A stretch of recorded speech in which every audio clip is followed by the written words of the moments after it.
Let me please scroll through the images first to comment upon. No problem.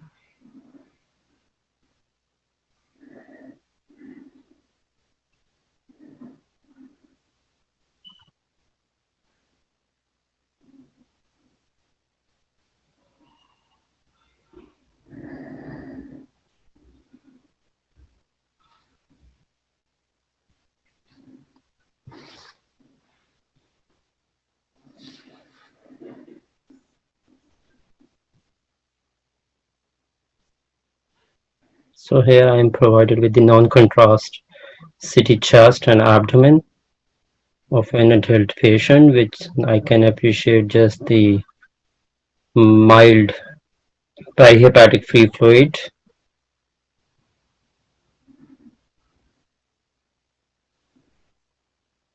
Sorry.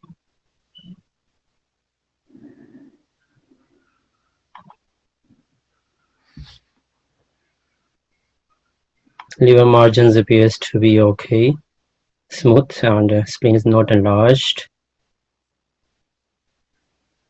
Going through the chest in the mediastinal window. Heart is normal in size and I cannot appreciate any pericardial or pleural effusion.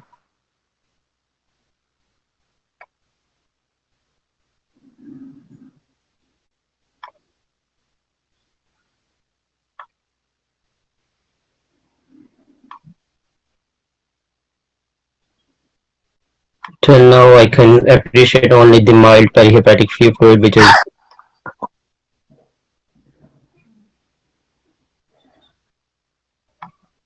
cannot appreciate any axillary or mediastinal adenopathy. In my routine practice, I will go for the lung window settings and the bone windows to look for the additional findings, if any, and will correlate the finding with the patient's history. So the lung, you change the lung windows, it's fine. Change the bone windows, they're fine. So you don't need to do that. So tell me a bit more about the abdomen. So you said there was a bit of perihepatic free fluid. So let's go back and have a look at that, because that's the only positive finding so far, isn't it? Okay.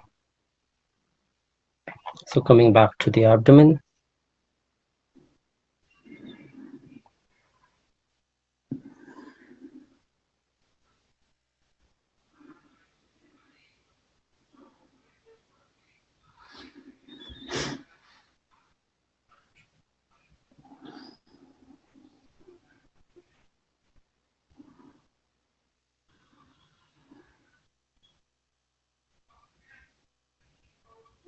There is just little bit peritoneal and capsular thickening of the liver as well, and there is a mild perihepatic fluid, subcapsular something. I cannot appreciate any other positive finding within the liver parenchyma. Gallbladder is okay. Spleen is fine.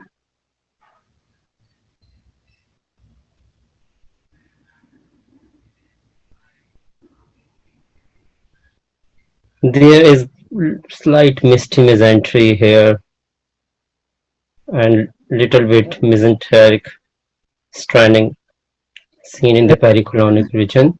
You show me the stranding. So the central stuff, not too bothered about. You were saying something else. I can't remember. Just.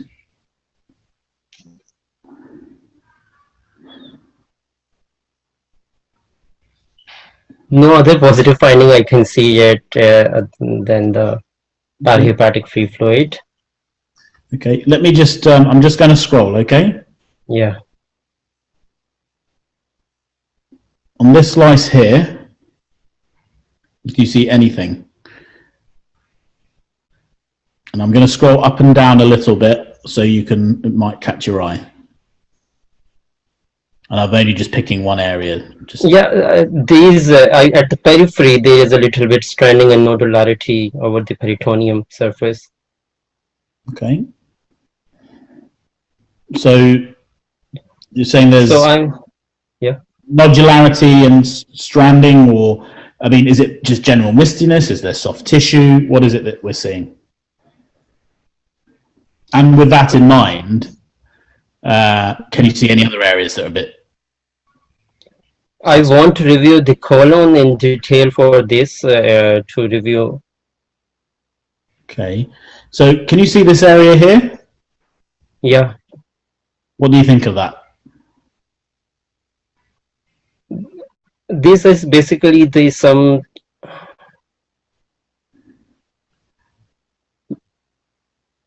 soft tissue around along the peritoneum lining Yeah, and within here? the, yeah, here as well. Very good. In this region interiorly, Mhm, in and just a little bit here in the pericolonic region and over this region. mhm.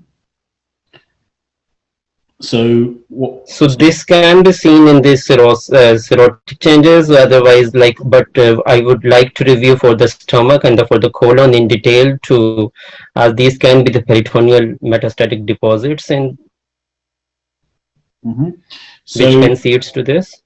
okay, so you do the whole body CT and you can't find a primary. What do you do next? Yeah, yeah. I will follow up with the contrast enhanced whole body CT, chest, abdomen, and pelvis to look for the primary, especially for the stomach and colon. Mhm. And so you do that. We can't find it. The primary. What do you want to do next? Uh, if I can't find the if we cannot find the primary, can then we can do the laparoscopic guided the mental biopsy of this region to check the histopathologically to Okay. look for the primary. Okay. Let's move on.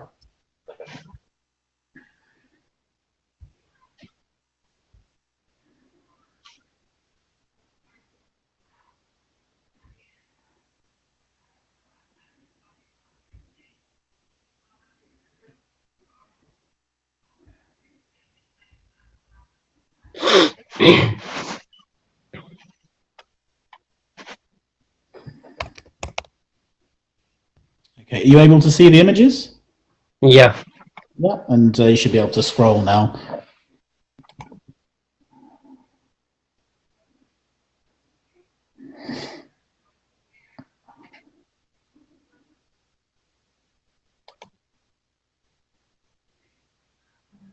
let me scroll through the images first.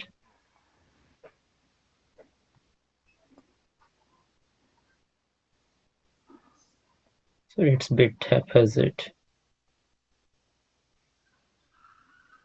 Just give me a second. I'm just going to take the mouse. Just try scrolling now. See if that makes life a bit easier.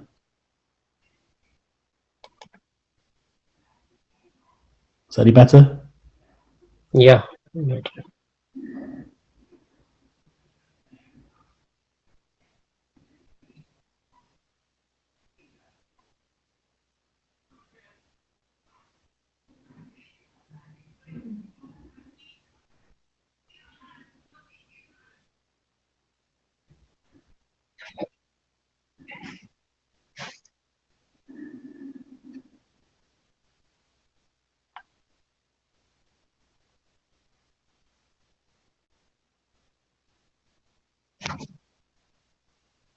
It's relatively slow actually.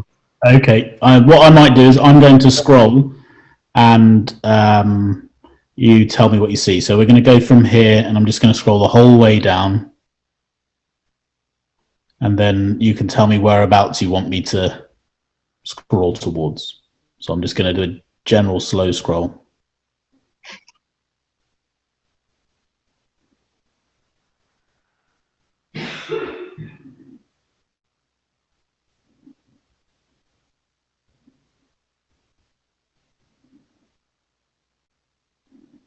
Okay. So any area you want to go look at again? Just one time backwards, please. Sure.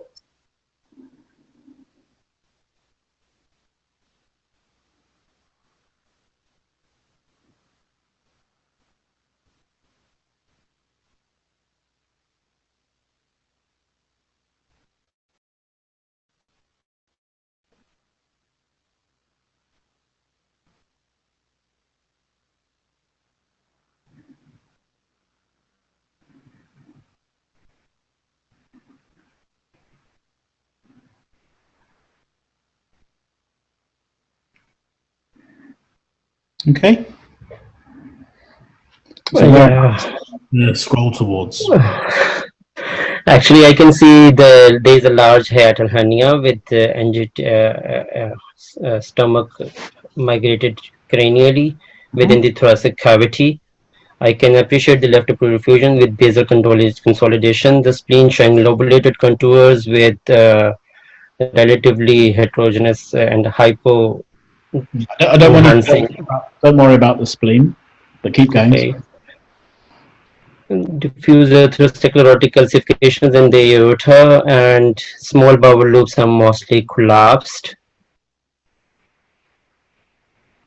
Cholelithiasis, just an incidental note over here. Okay, so the large bowel in the right iliac fossa and in the colon, the right hepatic flexure is showing diffuse edematous thickened walls Mm-hmm. with relatively differential enhancement than rest of the bowel loops. I can appreciate in the lower abdomen. However, I cannot appreciate any definite thrombosis in the given images yet. Mm-hmm. And few of the terminal bowel loops also appears to be diffusely thickened, as well as the ileocecal junction. In my routine practice, I will go for the coronal reformats to look for the exact etiology and to follow the bowel and to look for the involved segment. So you said the right-sided colon looked abnormal, and did you say some of the small bowel looked abnormal? Yeah, the small terminal ileum, these terminal ileum loops are thickened edematous and they are of relatively poor enhancing than the rest of the bowel loops, as well as the ascending colon Mm-hmm. and the cecum are thickened and edematous. Okay, so what do you want to look at next? So, considering the small bowel poor enhancement, I am concerning to rule out any thrombosis, especially, but I okay. cannot appreciate definite in the. So what are you looking for occlusion of? Superior mesenteric vessels I want to follow. You want to see the superior mesenteric, okay. Yeah. Arteries or veins? Sorry? Artery or vein? I would like to go for the vein first. Cool. So let's come up top. So we see portal vein. The portal vein is patent. Mm-hmm.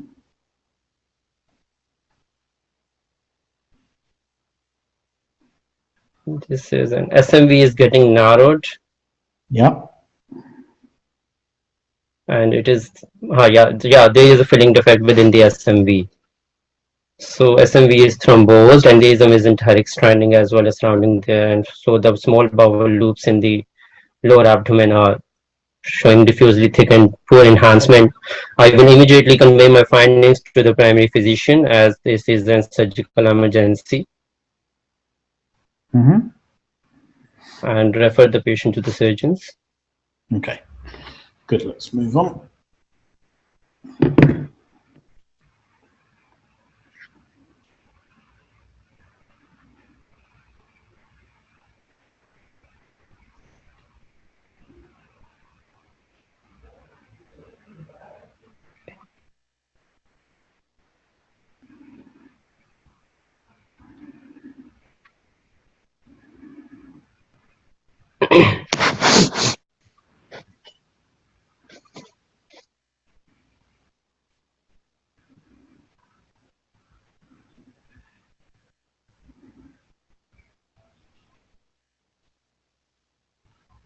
You able to see the radiograph? Yeah, yeah. Okay, so I am provided with the radiograph shoulder of the adult patient. Here I can see the normal alignment of the glenohumeral joint and the scapula is intact. I cannot see any definite worrisome lesion within the humerus. The clavicle is intact and as well as the acromioclavicular joint is okay. What I am worrying while looking at the visualized lung, I can appreciate the few fibroatlectatic changes within the right upper zone and the right hilum appears bulky in the provided image. So I am worrying to see if the radiograph chest of the same patient to look for any hilar pathology, as I cannot appreciate any definite abnormality within the shoulder.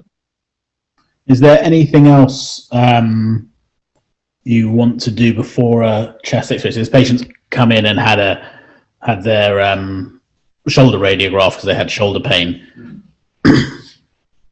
Is there anything else? I will first go for the inquiring the specific history of the patient, that why it is being done, and to look for the images in that context, and as well as I will look for the prior imaging of the patient if available, to look for any pathology being already present over the hilar region. Sure. So the history is shoulder pain, and do we normally do 1 or 2 views for the shoulder? Yeah. Okay. So I will look for the other view as well. Yeah.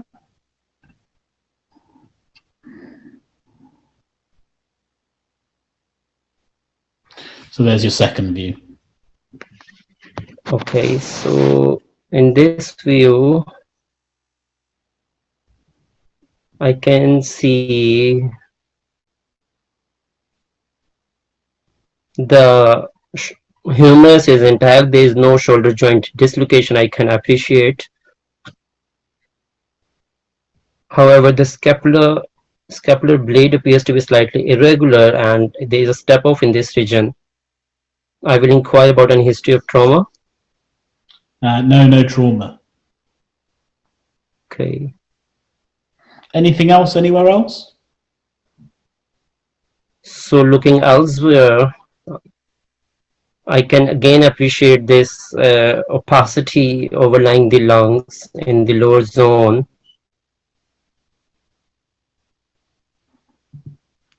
And the ribs appears to be okay. So this opacity in the lower zone, were you able to see that on the AP? Probably yeah, not. it's yeah, there is a lesion in the hilar region basically, which is projecting over here. Okay, but the opacity inferiorly, sorry.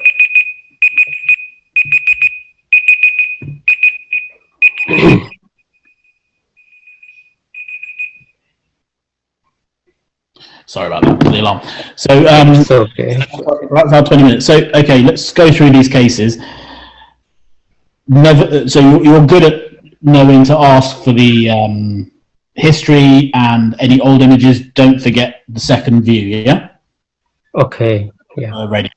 The reason is, although you were correct in saying that you thought the hilar looked maybe a bit bulky, I wouldn't dismiss if someone had said the hilar doesn't look too bad. It'd be okay. There's some sort of pleural changes here, but there's not a lot to go and say on here. However, on the subsequent view, there definitely is something down here, right? At the bottom. Yeah. So with that in mind, and you were right, you would go do a chest X-ray, but if in this case you want to say, okay, there is something there, I'd go to do a chest X-ray. So I'm going to do the chest X-ray and other things with the next candidate, because there's quite a few images with this. How did you find these cases in general? These are good. These are good practice cases. And how are you finding things? Because I think you talk very well. Slow down a little bit, but your description of stuff is very good. I'm just going to bring up the other cases, and then we can talk about them. Yeah.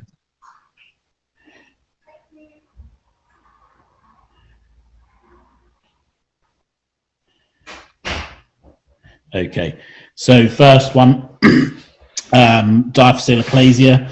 You will know more about diaphyseal than me. I'm not an MSK radiologist. I think your description is excellent. Your location in the bone is perfect, and it just comes seamlessly off your tongue. And I think within about 10 to 20 seconds, even before you'd mentioned anything about diaphyseal, I knew that you knew your MSK stuff very well. Your descriptions are really good.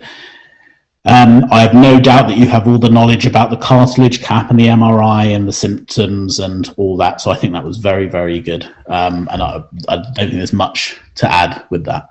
The only thing with this is maybe it's just slightly slower with it, but I have no real qualms with that. You do pretty well with a case like that.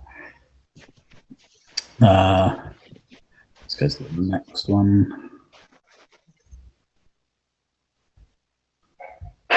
The perihepatic free fluid. So again, it's annoying when the scrolling doesn't work too well for one of you guys, because you don't get the option to see everything. And I think in the last set of exams there are a few cases where that did happen and people weren't able to scroll. So if it happens, the examiners are going to guide and help you. Okay. So the perihepatic free fluid, and the reason I wanted to show this case was going back to one we did a bit earlier on Bud Chiari, and I think there was a query about pseudomyxoma or high density fluid or scalloping of the liver. And you can see this case is very similar to the other one, this contour of the liver. In this case, it was scalloped. And yeah, this is very slightly high density, but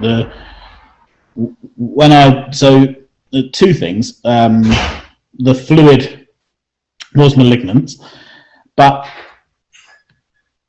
this stuff here, I think once you've seen it, describe it a bit more, because you talked about stranding here, but I wanted you to say focal nodularity and soft tissue. As soon as you decided that, you knew you were going to do a CT staging scan, and you told me some of the primary areas where a malignancy would be. The reason I said we couldn't find a primary is I want to see what you may do next. Ultimately, if we can't find a primary, we might go down the PET route to see if something lights up, but we do need tissue. Practice is different everywhere, so I'm not going to question how you sample this. I biopsied this, though I just did an ultrasound biopsy and just aspirated this fluid. But I appreciate that in some places they might do an open or laparoscopic procedure. But I thought that's fine. Once you saw it and you described it, it's good. But just be quite specific that it's soft tissue. Okay.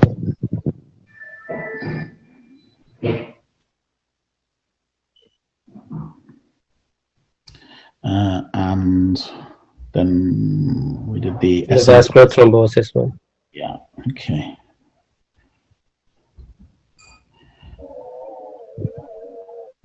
Right, so again, really annoying that you weren't able to scroll. I'm sorry about that. But no, it's okay, it's my bad luck. You're still managing it very well. So some things will jump out at you, some things won't. Me personally, I always look for stranding as the first thing. And it was actually this area here that caught my eye first. But you were right, the colon is abnormal. And as you follow the colon up, you can see that it comes up and it sort of merges into this area here. And then if you go back to the vessels and we follow this SMV down, that sort of correlates with the same area, doesn't it? So you've got this SMV occlusion at the same area of this weird soft tissue coming off the colon. And the other structure that's not too far away from there is the pancreas. And then the next thing I wanted you to say, which you did, was that you had this thickened, poorly enhancing small bowel, which is what actually brought you to look at the vessel occlusion. What I wanted you to say was that this looks like a venous occlusion or a venous ischemia because of the edema. Actually, in this chap's or lady's case, I think it was, she was SMV occlusion, but she also does have a small amount of arterial thrombus as well. But that's by the by, and it's a venous scan, and I wouldn't expect you to see that. So, yeah, in this person's case, actually, it ended up being a colonic mass that tethered into the pancreas and then occluded the SMV, and I think she didn't do too well. Maybe a couple of days later passed away. But that was good. You saw the small bowel, really wanted to see that. You saw the colon, and you made my personal feeling is vessel occlusion doesn't always jump out at people. You have to follow vessels, and you need to understand the process of how things work, and you do, because you told me ischemia, and then you were going to look at the vessels, and we went slowly through. So I thought that was very good. Any questions about those cases? No, thank you so much. Okay, guys, we're going to take another break for 5 minutes. So if we come back at 7 past. All right, thanks.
Okay, just have a look at that for a second. I'm just going to start another timer.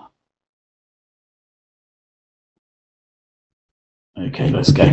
So this is actually a continuation of the same case. So this is the shoulder case where we saw something in the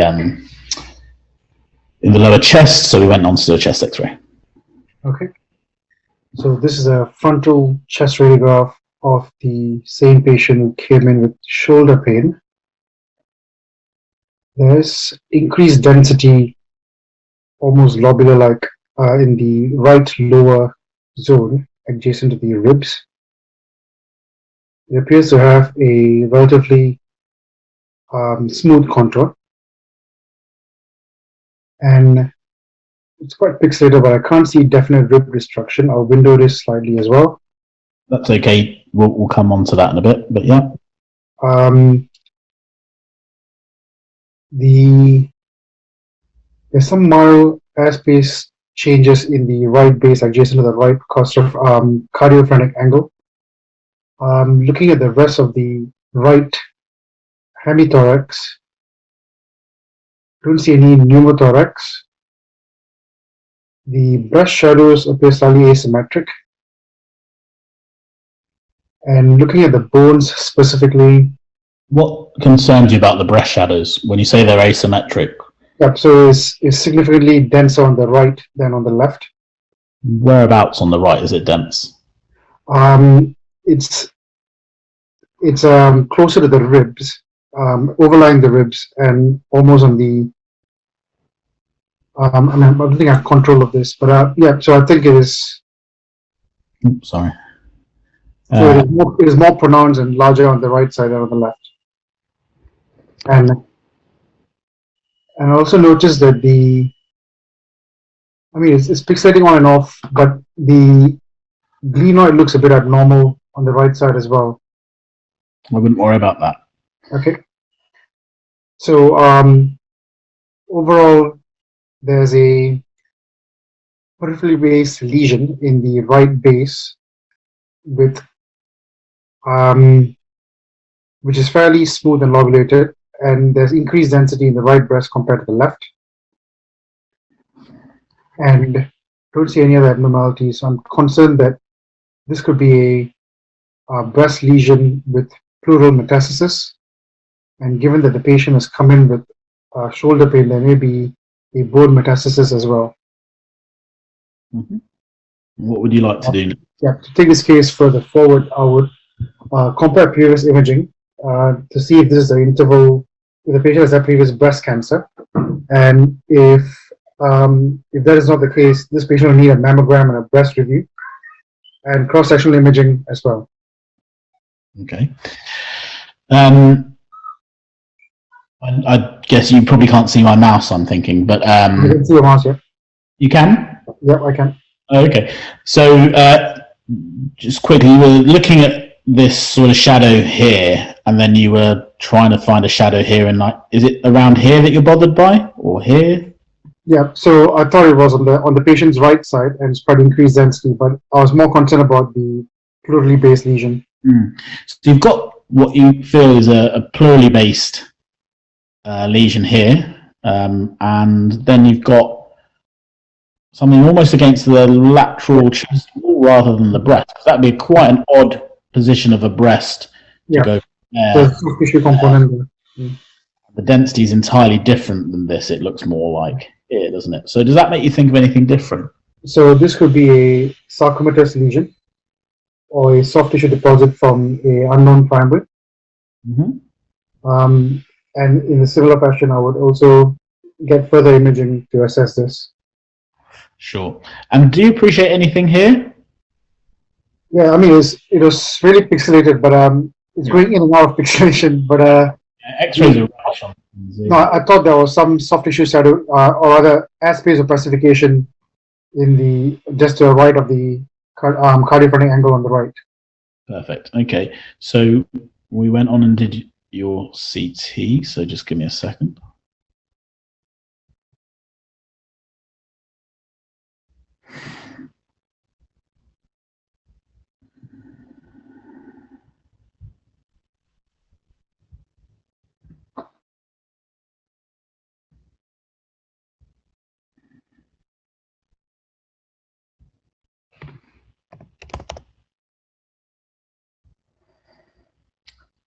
So you should have control of the mouse. Can you see the image?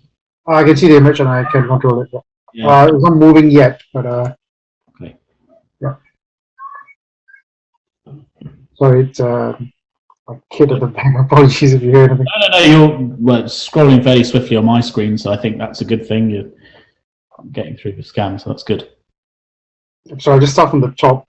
This is a contrast enhanced CT of the patient's chest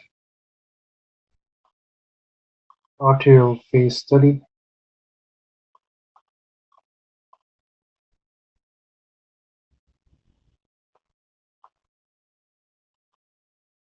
Just going to the rest of the images at the end. I think it goes down to the abdomen as well, but there was a pathology in the right side as expected from the radiograph.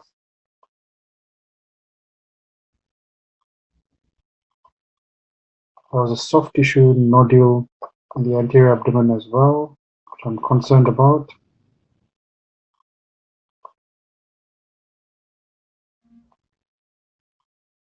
Okay, just starting from the top,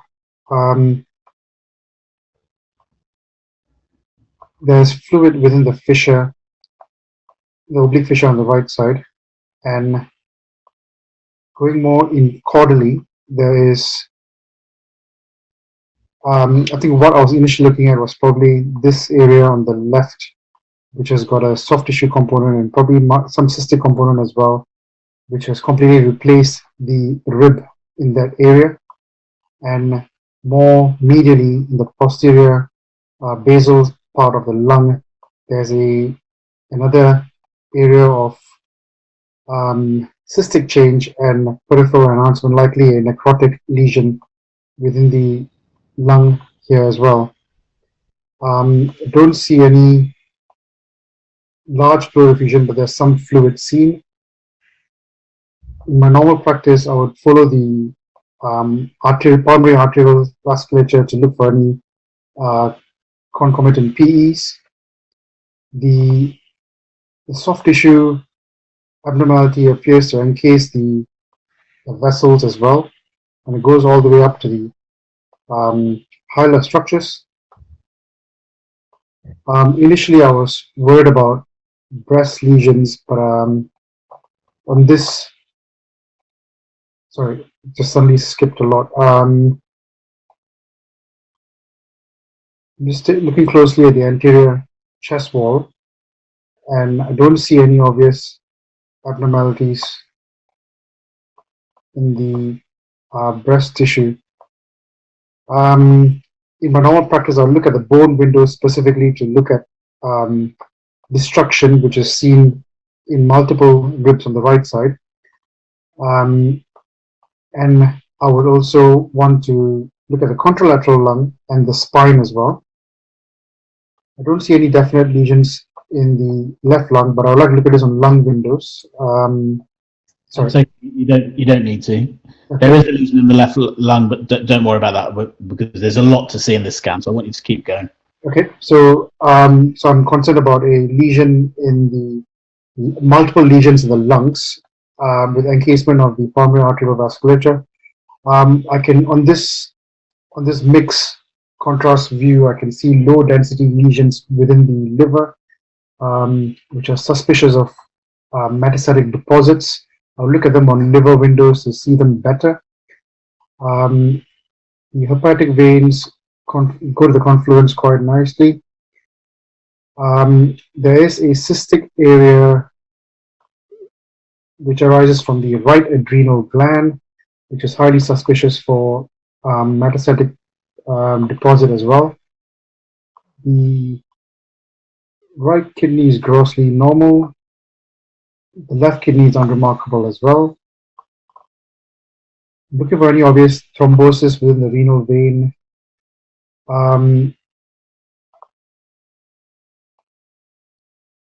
The pancreas is normal as well. I'm just looking back at the spleen quickly. I'm just going to take control of the mouse for a second because there is an awful lot here. Everything you've said so far is fine.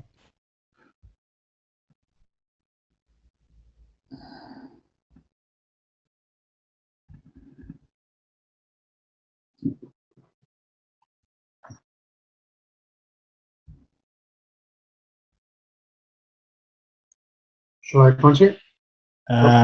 Just give me one Right. second. Sorry.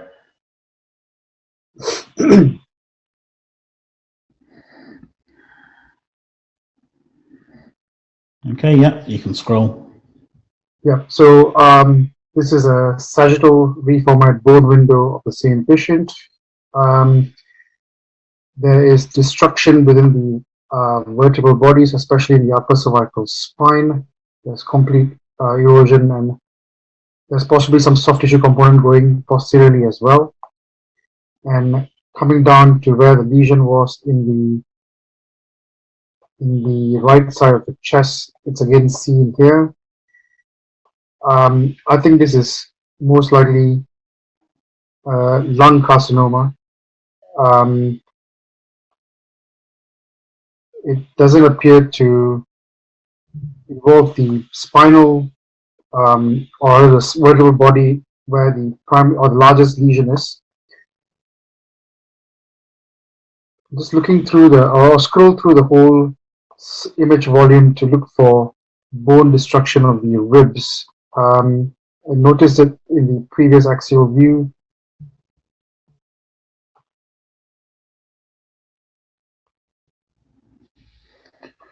I thought I saw it earlier. Sorry. Let's Yeah, so, there's it. so what do you want to do now? So in my normal practice, I would putting all this together. This is a malignancy with multiple areas of deposits. I think this could possibly be a lung malignancy. The easiest lesion to biopsy to obtain tissue diagnosis would be the anterior abdominal wall soft tissue nodule, or possibly a liver lesion that can stage it accurately as well.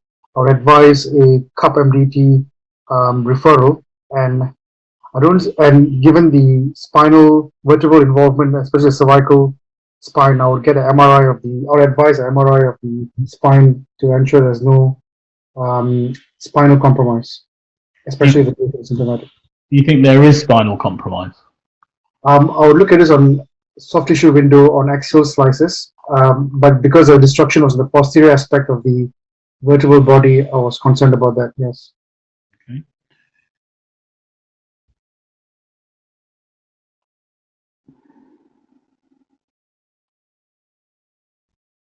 So this is a topmost slice.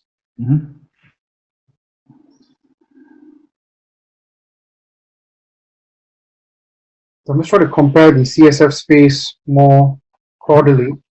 I'm not 100% sure, but I am concerned that there is possibly some increased enhancement, and I'll need to exclude that, especially if the patient is symptomatic. Okay, good. Let's move on.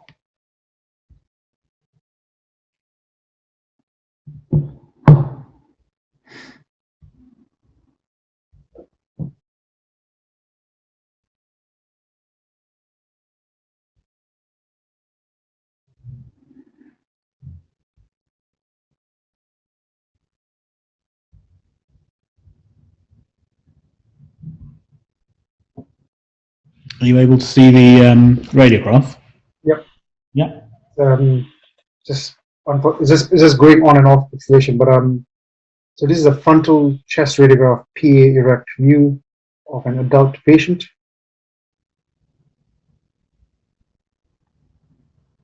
I'm having a look through the radiograph first to look for any frank abnormalities.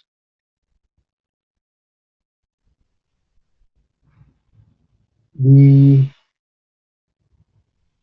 aortic knuckle appears slightly prominent, but it's unremarkable. Both hilar are normal as well. I don't see frank consolidation bilaterally. There's some blunting of the costophonic angle in the left side. Sorry about that. I'm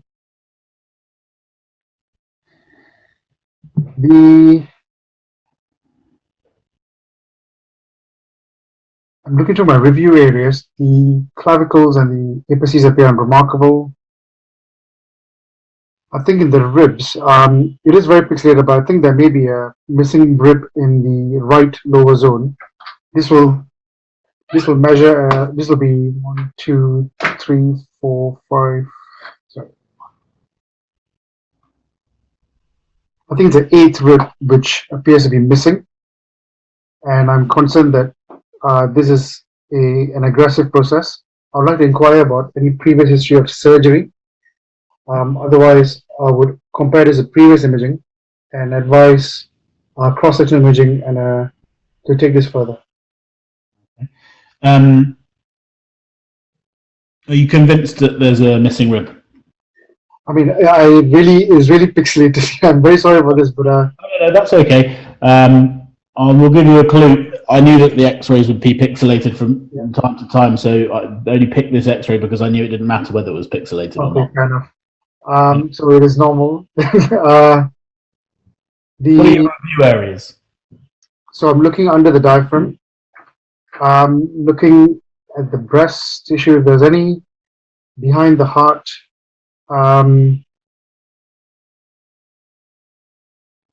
Looking for any signs of rib notching if it's present. Sorry, I just noticed it actually. There's increased density in the apices on the left. There's a soft tissue, rounded nodularity, or a rounded mass. This could be a soft tissue mass or possibly a goiter. And to take this case further forward, I would advise a clinical review and examination to confirm this. If it was a goiter, thyroid function test should be done as well. Very good. Sorry about that. You don't need to apologise.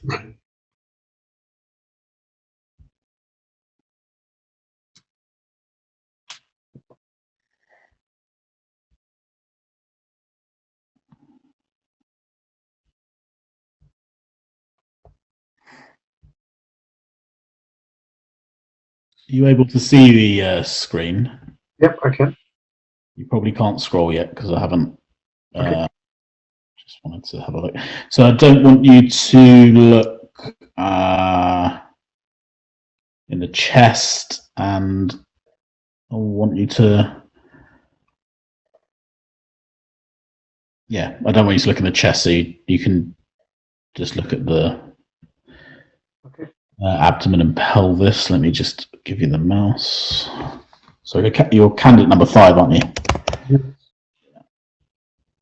Okay, you should have control now. So this is a axial CT scan, contrast enhanced of the abdomen and pelvis, concentrating on the abdomen and pelvis. I want you to concentrate from basically where you are now, in theory. I don't want you to go up from there, okay? Yeah, Just so this is a contrast enhanced study, but I think there's some contrast within the renal collecting system, but the cortex and the kidneys in general appear very dense. I'll look at this on bone windows to see if there's actually calcification or not first. I'm just having a quick look through the rest of the abdomen. So the left psoas is abnormal.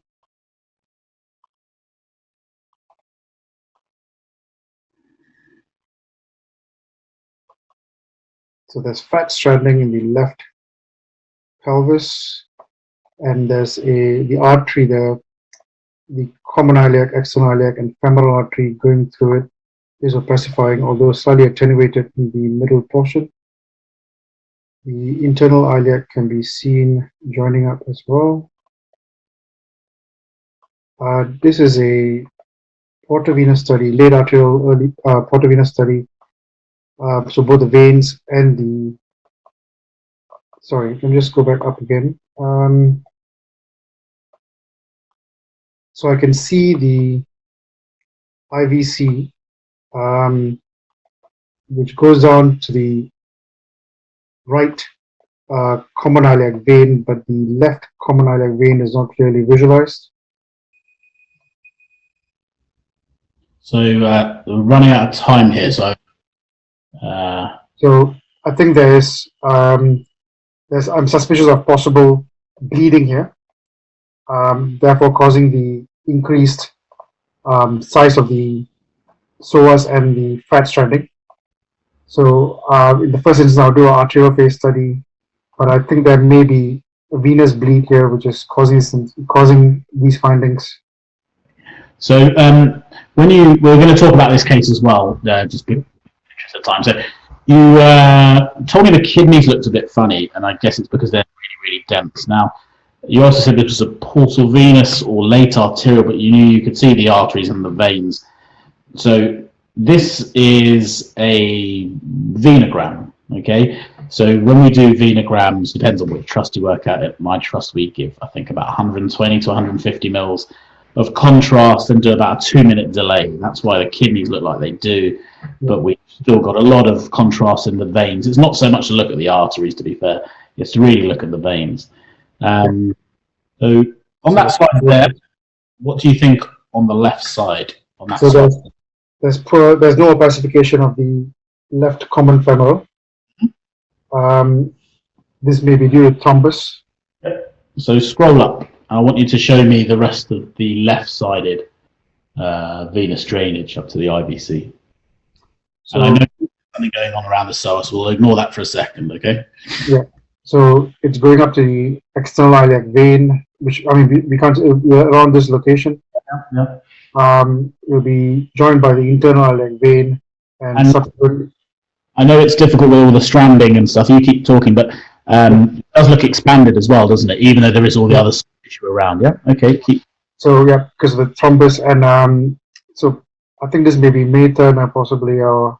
So what's So that happened. That's basically the veno-occlusive disease secondary to mechanical obstruction of the left common iliac vein by the traversing. Which one is it? It's by the traversing right common iliac artery. Mm-hmm. Yeah. Okay, very good. So yeah, this is Mayferner. So then separately to that, you told me that the psoas looked weird and there was stranding and you were worried about a bleed as well. Yep. Good. So this is a breakthrough bleed, probably because of the anticoagulation that we popped them on. Very good. So you looked through this case really well. You saw the abnormalities, just have a good look at the veins, and then just remember the Mayferner complex on the left-sided occlusion from the right-sided artery, and they may ask you about treatment and what may be done. So it depends how aggressive you want to be. Typically, if you occlude your common iliac vein, we tend to try and treat these quite aggressively. You get really bad post-thrombotic syndrome down your leg as well. So we use something called a Fountains catheter. So we got the contralateral side and pop the catheter down the leg.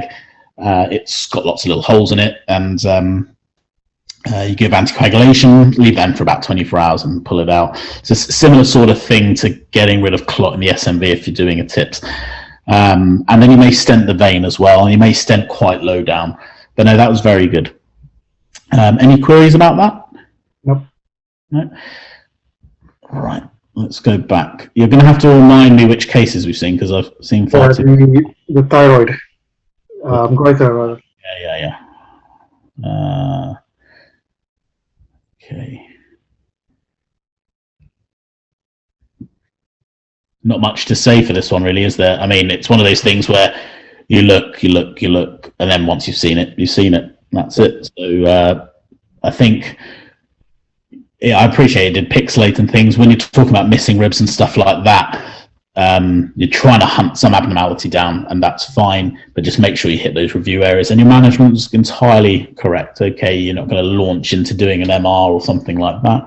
You're going to clinically review in the first place and obtain history and old imaging. But no, that was good. This is more a case of just don't panic if you can't see it. Okay.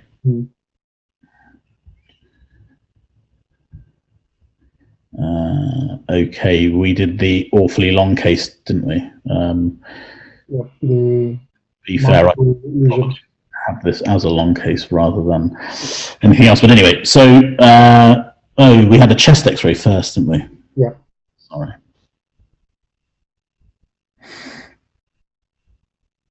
From the shoulder. Yeah.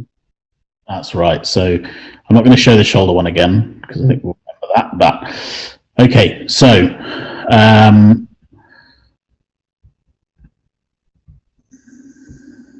so what do we have here? So you have this relatively laterally well-defined border of this soft tissue merging with the chest wall.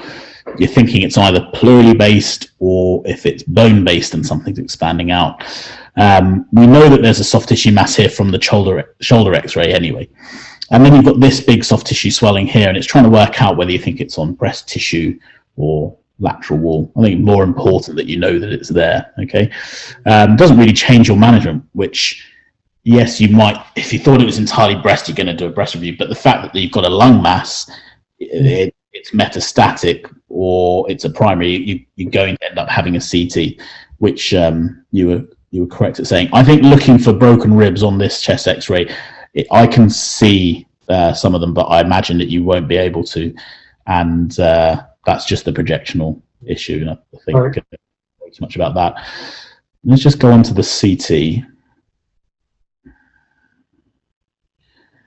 Okay, so this CT has tons and tons of things, okay? So when you have a CT that you know that you have to look from top to bottom, and you know there's not a loads of time, you might not be able to talk about absolutely everything.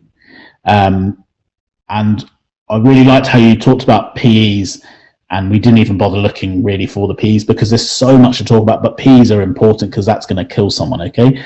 So we had this large necrotic tumor, we had a rib destroyed by this necrotic extraosseous disease, and that explained the soft tissue swelling, which you described. There are some other lesions elsewhere. There are some nodes dotted about as well. There's probably a vessel occlusion just here, but again, you're not going to be able to talk about everything, okay? We'll come on here, we see multiple liver mets. I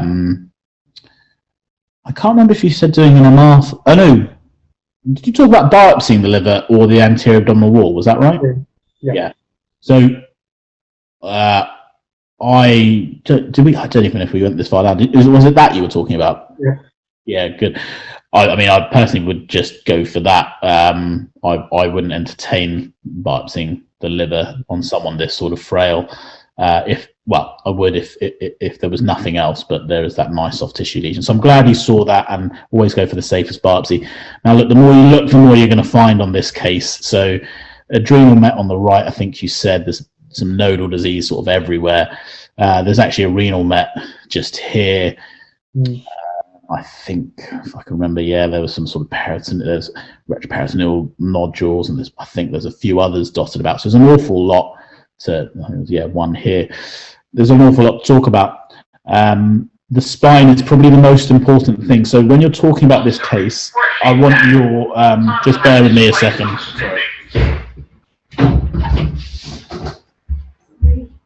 Sorry.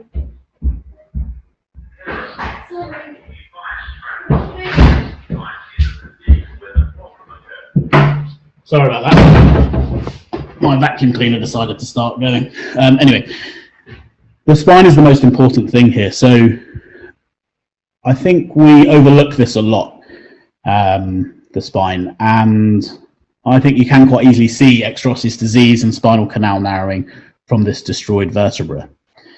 Now, this changes everything. It means that this is the most acute thing. The fact this guy has metastatic lung cancer is slightly irrelevant at this point, because this is going to be the thing that really causes him problems in the immediate effect. So you need to just stress that in his MR spine, he has got extraosseous disease. We don't really need the MR spine, to be brutally honest, but we'll get it to see the extent of disease and to see if it goes further up. But this is the most important thing, and that's what I want you to talk about with all these cases. When you get surrounded by tons and tons of pathology, talk about the thing that's going to kill someone quickly, okay? Yep. I had the MR spine for this. There's no need for us to show you because it shows you the same thing in different shades of grey. But anyway, there's lots of soft tissue here as well. But no, very good. Any questions with that? No. Thank you very much. Appreciate it. And was there any other cases or? I think that was all actually. That was it. Okay, great. Thank you. No problem. So we got candidate number 6. Hi, this is candidate number 6. Hi there. Just give me a second.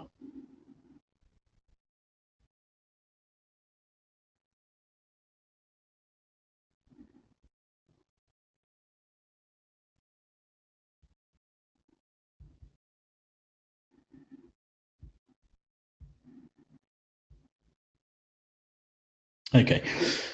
Can you see the radiograph okay? Yes, I can see the radiograph. So I've started the timer, so you can go. So this is a frontal chest X-ray of a skeletally mature patient. I can see there is evidence of volume loss on the left lung with elevation of the left diaphragmatic dome, and I can see there is evidence of retrocardiac opacity saluting the diaphragmatic dome. The left CT angle is not clearly visualized. Looking at the rest of the lung fields, there's no evidence of any other lesions. The bony thorax appears unremarkable. So there's a mass in the right lower zone.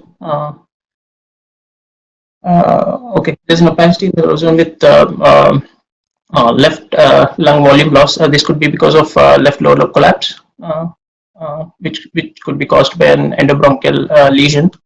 So I would advise, I would refer this patient, flag this patient to the referring clinician and advise contrast enhanced CT if the patient is still in the department, contrast enhanced CT with upper abdomen, and staging CT for further evaluation. Okay. So there's definitely some volume loss on the left. Did you see any pleural effusion or anything like that? The CP angle is pacified. I would say there's a possibility of pleural effusion on the left side. And when we look at this sort of area here, try and follow this up for me. Keep going up along the chest and having a look. Okay. So there is evidence of pleural thickening. If you forward cranially, there's evidence of nodular pleural thickening cranially to this, and there's also apical and left paratracheal mediastinal pleural thickening as well in this case. So based on this imaging findings of pleural nodularity, including the mediastinal thickening and left-sided effusion, I would think of mesothelioma, malignant mesothelioma of chest, and inquire about any history of asbestosis exposure and look at the previous imaging, previous X-rays. Advise staging CT. Okay.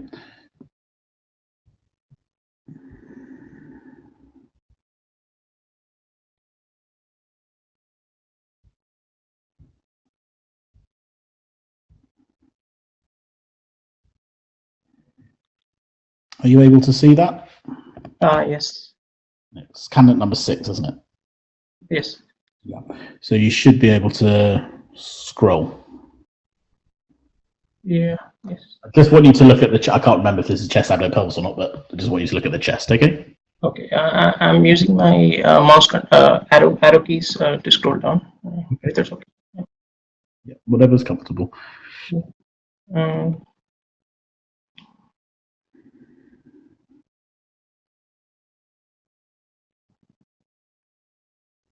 So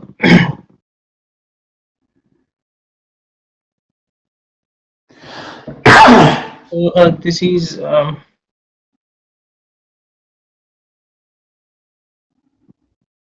Don't worry about the abdomen and pelvis. okay. Just, Okay. So this is contrast enhanced CT of chest and abdomen. In the chest, I can see there is evidence of circumferential pleural thickening, nodular pleural thickening seen with areas of there's no evidence of any calcified areas, and there's some pleural, there's some metastatic bands and stuff. So this nodular pleural thickening, circumferential nodular pleural thickening, inherently, my primary provisional diagnosis would be mesothelioma, or it could be pleural metastasis from any uh, lesion such as breast cancer or thymoma, but I cannot see any evidence of any breast cancer or thymic lesion in this. So my provisional diagnosis would be malignant mesothelioma in this case. Okay, so how would you confirm the diagnosis? So imaging, image guided biopsy, and I'm looking for any safest possible route of the biopsy. In this case, there is no evidence of any mediastinal mediastinal lymph nodes that are looking. So this we can go through ultrasound guided biopsy through the pleura. Good. Is there anything you actually we'll come back to that. That's good. Move on.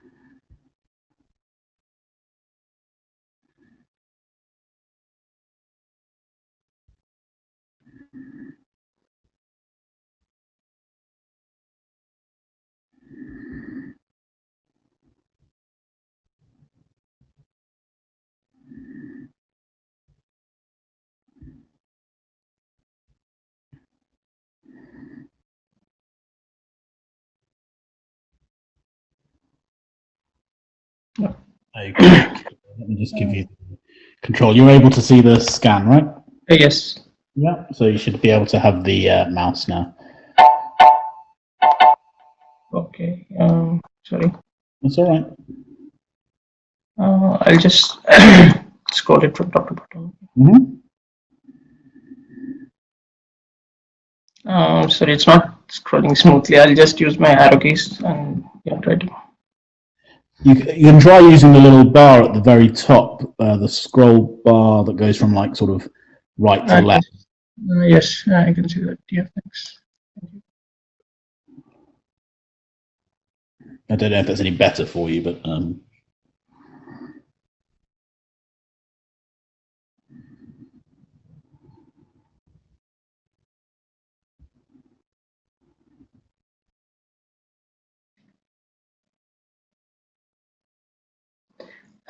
Okay, so this is contrast enhanced CT of abdomen arterial phase imaging, and I can see there's evidence of a simple cystic lesion in the liver, and the spleen appears enlarged in size, and I'm looking at the vascular structures. And okay, on the first instance, I can see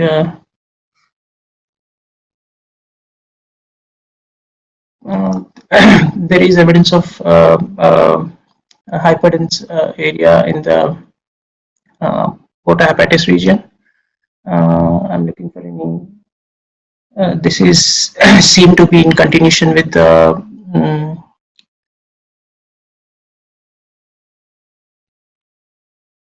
celiac artery branch, which is a common hepatic artery.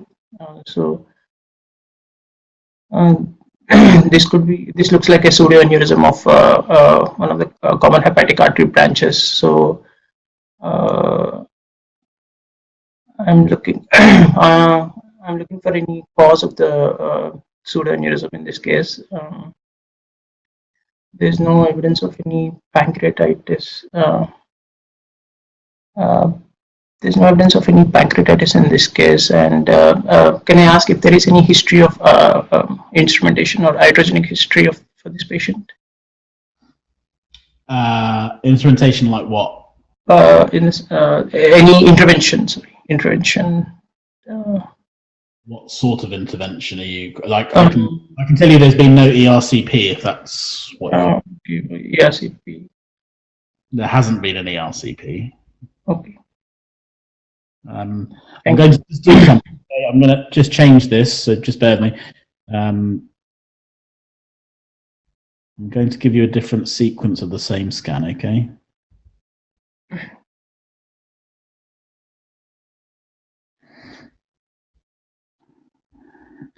I'm just going to give you the non-con first, okay? And then if you want the arterial, and I think there is a venous as well, you're more than welcome to it. So you should be able to scroll again, okay? Yes. Thank you. No problem.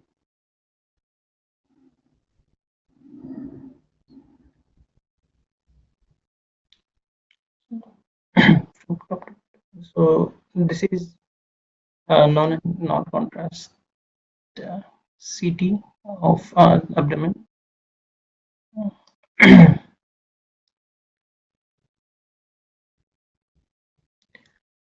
Okay.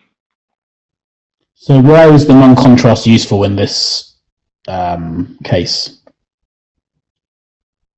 In the case of regarding the pseudoaneurysm, I'm asking. Sorry, regarding the pseudoaneurysm. Yeah. Normally, in the plain scan, if there is hyperdensity in the plain scan without any contrast, so that could be a bleed. Okay. So to rule out whether it is arising from the arteries or not, to see whether. Do you see any other areas of high density on the right side of the abdomen? And you need to scroll from top to bottom and Top to bottom. any areas of high density. Look. High density. I'm looking for. Stop and go back up.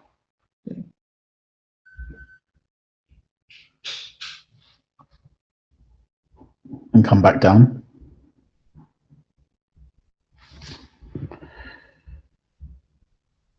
So on that slice there. This slice. I'm just going to scroll a little bit, so just give me the mouse for a second. I'm scrolling up and down. See a high density? Yeah. I can see hyper. Yes, I can see. I think it's in the IVC.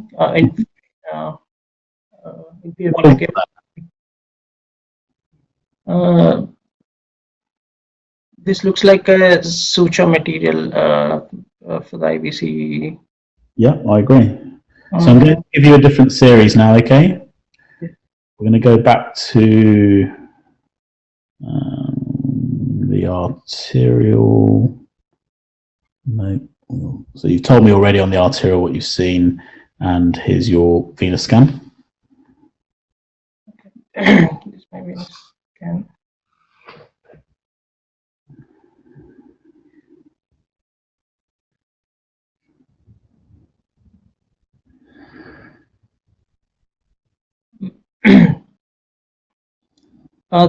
In the venous scan also I can see a well-defined hyper-enhancing lesion in the same area in the venous phase as well, and it's in continuity with the branches of the common hepatic artery.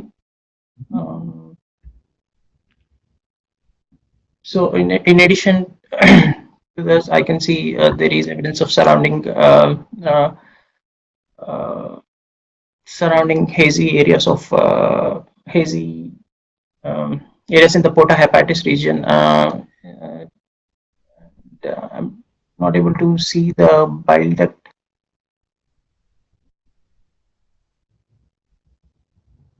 Clearly, so I'm not able to appreciate well-defined bile duct, and also the head of the pancreatic, the head and proximal part of the proximal part of the body of the pancreas is not clearly visualized in this.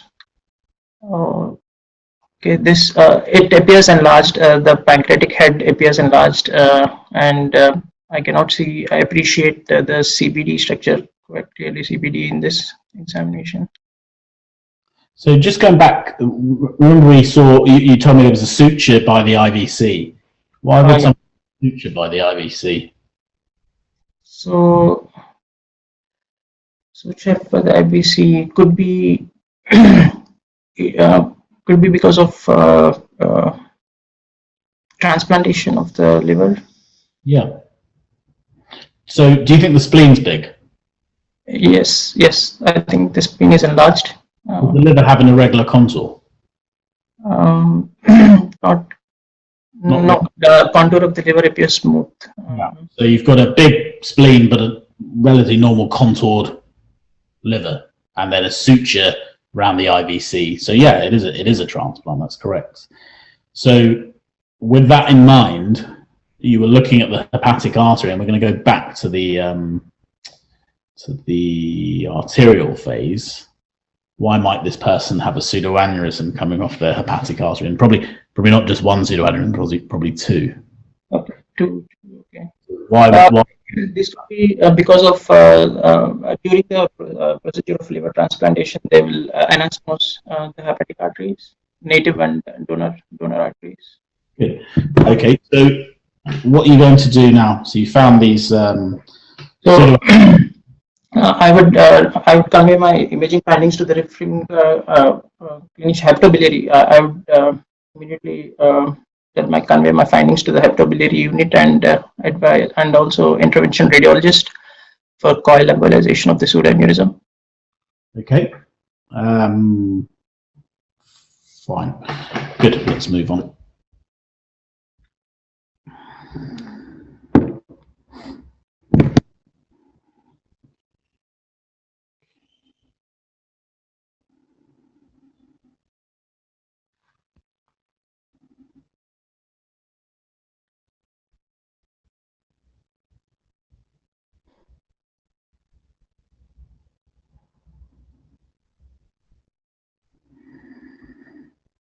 Okay. Can you see some images? Yes. So yeah. These are MLO and CC views of right breast, and I can see there is evidence of irregular hyperdense area in the retroareolar region in both the breasts, and I can see there is a nipple retraction with skin thickening, maybe skin thickening and nipple retraction. And there are evidence of enlarged axillary lymph nodes seen. So in summary, an ill-defined hyperdense lesion area in the retroareolar area with nipple retraction and enlarged axillary lymph nodes. I would suspect this as M4, M5, and advise refer this patient to breast MDT and advise triple assessment with ultrasound and image guided biopsy, ultrasound guided biopsy for this. Okay. You said M4 or M5. Which one? This looks quite irregular and enlarged lymph nodes and nipple retraction. So I would say M5. Okay. Okay. This is the ultrasound. Yeah, and the ultrasound images shows so the ultrasound images show an irregularly defined heterogeneously hypoechoic area with posterior acoustic shadowing seen. There's no evidence of any calcifications or the surrounding breast tissue appears okay. So in view of quite irregular margins and hypoechoic nature and posterior acoustic shadowing, this looks like a malignant breast lesion. Okay. And this is in the axilla. So the right axillary ultrasound shows a well-defined hypoechoic area,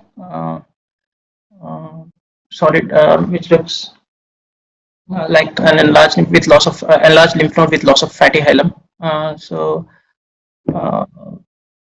during imaging and biopsy, we can do an ultrasound guided biopsy of this lymph node if they want to do some lymph node biopsy.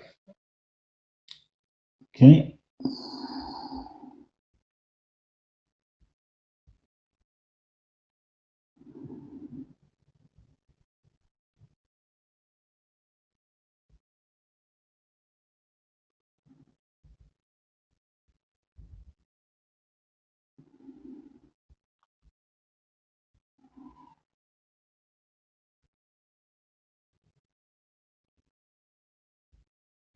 Can you see the image? Yes, I can see the image. We're in the last minute, or less than a minute. So tell me, what do you want to do? What do you see, and what do you want to do?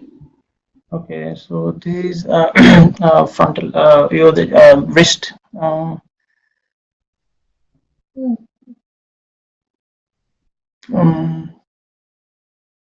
The lunate. Actually, I cannot. On the first instance, I cannot see any evidence of any fracture in the bones. I'm looking at all the bones carefully for the joint space between the carpals appears fine. However, the space between the scapholunate space appears reduced, and I would normally in my normal practice I would look at the orthogonal view to look for any dislocation.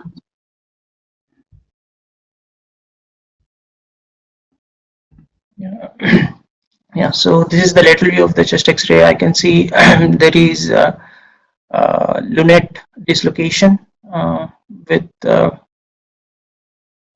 rest of the carpus is normally aligning with the distal radius. So this and the lunate bone is ventrally displaced. So this looks like a lunate dislocation, and I would immediately convey my findings to the referring clinician and refer to this patient to ortho MDT, ortho department. Yeah.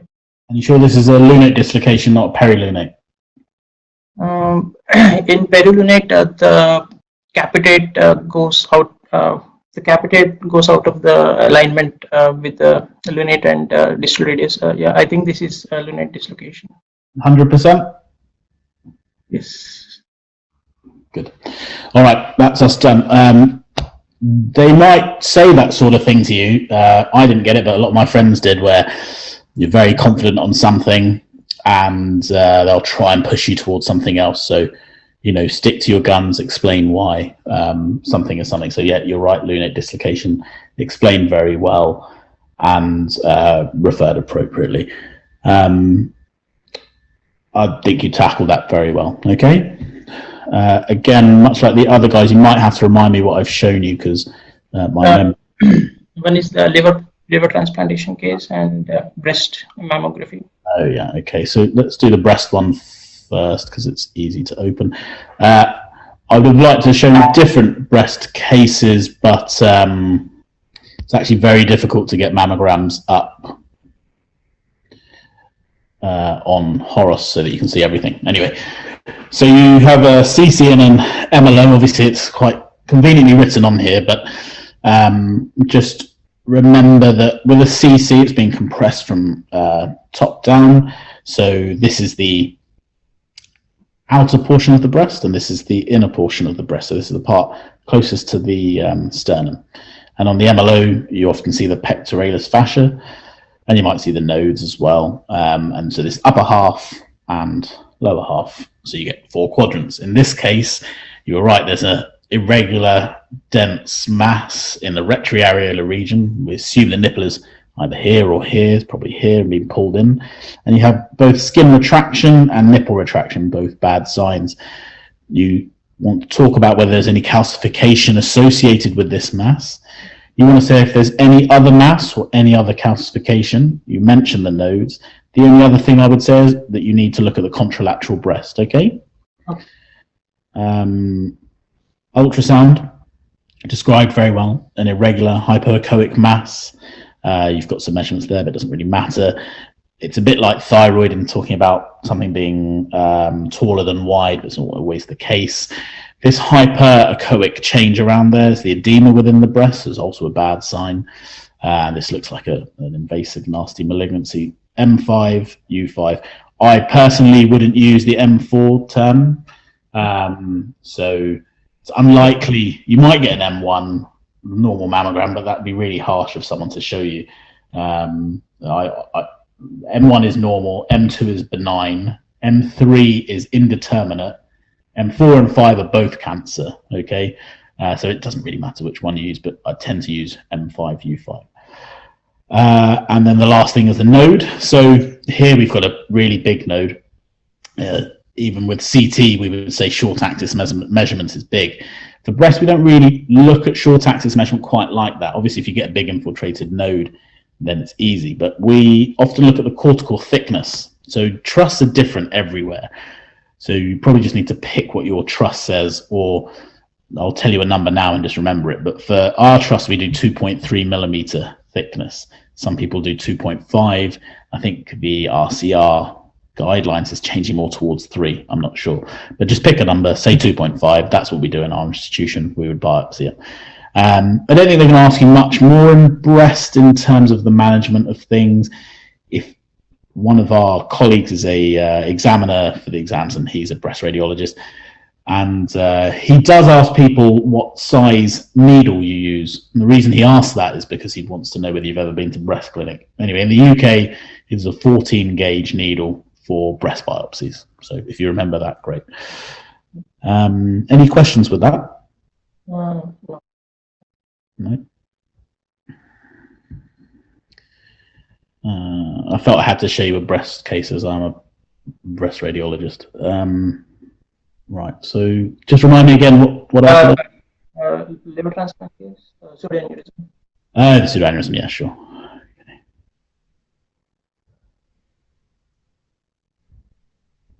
Right.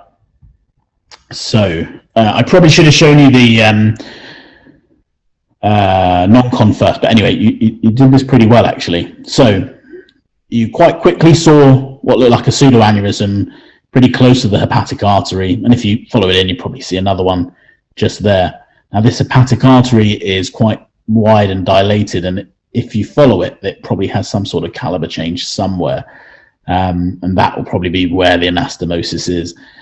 So you've got 2 pseudoaneurysms here. And then let's look at the non-con. So the suture. So that suture is called a piggyback suture. You do often see them, I want to say almost more often than not, in fact, for liver transplant. So it's a really good thing to get your eye into. The other useful sign is you see splenomegaly, but the liver looks generally all right. It's probably a transplant. There are some other signs. I mean, you can see they probably had a laparotomy. They've got a wound over here, but who's to know when that was? You know, they've got this stoma, so that could be related to something else. You might look for drains if it was relatively acute. On the venous scan, we still see the pseudoaneurysm. We also do see some dilated ducts throughout the liver. Now, dilated ducts versus periportal edema, that's pretty tricky. But here there's quite a bit of high density, and actually in this chap he did have some bleeding that went through into his ducts. Now we do see that with cystic artery injuries, particularly after ERCP. It's a typical one where they just bleed into the ducts. Anyway, you were correct, HBB referral and speaking to IR. The other thing I'd probably say is I would comment on whether the portal vein is okay, because if the portal vein is not okay, and then you go occlude the hepatic artery, it hasn't really got much inflow into your liver. However, if someone's bleeding profusely from a pseudoaneurysm, you don't really have much choice. I just want to see if I have the angio images for this chap.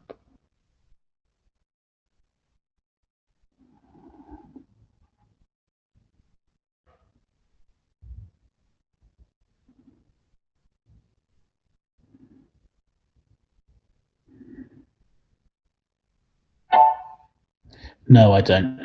But anyway, this gentleman did go on to have a coiling of pseudoaneurysm, but it didn't work actually. That was very good. Any queries at all? So, what with the pancreas and stuff? I didn't. Is there any pancreatic abnormality? Oh, sorry. Let's go back to that. Yeah.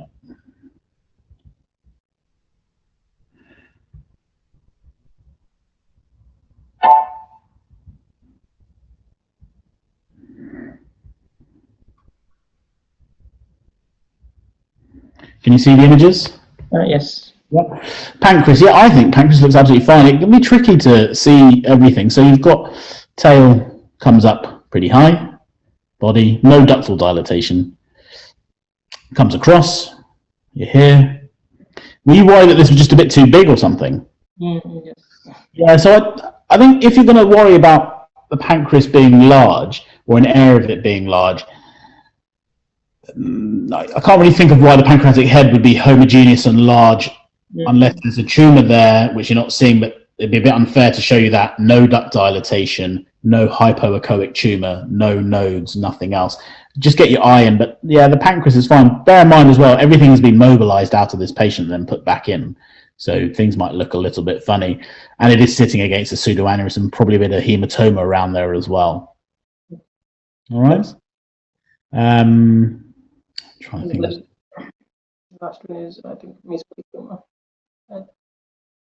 But no, I thought you did these cases very well. In fact, I think all of you guys did very well, far better than I would have done them when I was taking my exams. Try to show you a mix. It's easier for us to show you cross-sectional imaging rather than radiographs on Zoom, just because I know there's always been a problem with projection. I think the college has a similar feeling, but you know, don't quote me on that. Do speak to others as well. So I think we're going to do a similar set of cases next week. So I've got quite a lot of cases, so there'll be a similar ilk of stuff. But thanks very much. I think we're all done there.